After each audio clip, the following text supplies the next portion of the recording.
ಇಸ್ರೋ ಮಾಜಿ ಅಧ್ಯಕ್ಷ ಕೆ. ಕಸ್ತೂರಿ ರಂಗನ್ ನಿಧನ. ಇಸ್ರೋ ಮಾಜಿ ಅಧ್ಯಕ್ಷ ಮತ್ತು ನೂತನ ರಾಷ್ಟ್ರೀಯ ಶಿಕ್ಷಣ ನೀತಿಯ ಎನ್ಇಪಿ ಕರಡು ಸಮಿತಿಯ ಅಧ್ಯಕ್ಷರಾಗಿದ್ದ ಕೆ. ಕಸ್ತೂರಿ ರಂಗನ್ ಶುಕ್ರವಾರ ಬೆಂಗಳೂರಿನಲ್ಲಿ ನಿಧನರಾದರು ಎಂದು ಅಧಿಕಾರಿಗಳು ತಿಳಿಸಿದ್ದಾರೆ. ಅವರಿಗೆ 84 ವರ್ಷ ವಯಸ್ಸಾಗಿತ್ತು. ಕೆ.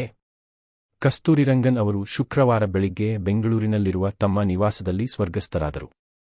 ಏಪ್ರಿಲ್ 27ರಂದು ರಾಮನ್ ಸಂಶೋಧನಾ ಸಂಸ್ಥೆಯಲ್ಲಿ ಆರ್ಆರ್ಐ ಅವರ ಪಾರ್ಥಿವ ಶರೀರದ ಅಂತಿಮ ದರ್ಶನಕ್ಕೆ ವ್ಯವಸ್ಥೆ ಮಾಡಲಾಗುವುದು ಎಂದು ಅಧಿಕಾರಿಗಳು ತಿಳಿಸಿದ್ದಾರೆ.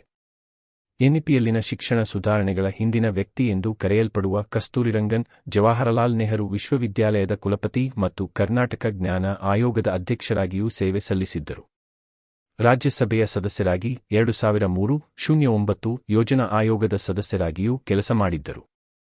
2004ರ ಏಪ್ರಿಲ್ನಿಂದ 2009ರವರೆಗೆ ಬೆಂಗಳೂರಿನ national institute of advanced studies ಸಂಸ್ಥೆಯ ನಿರ್ದೇಶಕರಾಗಿದ್ದರು.